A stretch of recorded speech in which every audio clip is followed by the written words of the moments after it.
మన్మోహన్ సింగ్ ప్రధానిగా ఉన్నప్పుడే తెలంగాణ రాష్ట్రం ఏర్పడిందని ముఖ్యమంత్రి రేవంత్ రెడ్డి గుర్తు చేశారు. అలా సాకారమైన తెలంగాణకు తానిప్పుడు ముఖ్యమంత్రిగా ఉన్నానని తెలిపారు. ఢిల్లీలో మాజీ ప్రధాని మన్మోహన్ సింగ్ పార్థివ దేహానికి సీఎం రేవంత్ రెడ్డి నివాళులర్పించారు. ఈ సందర్భంగా దేశానికి మన్మోహన్ సేవలను గుర్తు చేసుకున్నారు.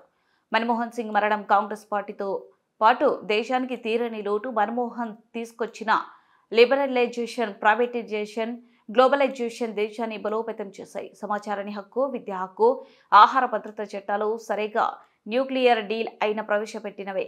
తెలంగాణ రాష్ట్రాన్ని కూడా మన్మోహన్ ప్రధానిగా ఉన్నప్పుడే ఏర్పాటు చేశారు. ఆయన వల్ల ఈ దేశం ఎంతో ప్రగతి సాధించింది. ఆయన పేరు చిరస్థాయిగా నిలిచిపోతుంది. ఈ లోటు ఎవరు భర్తీ చేయలేదు.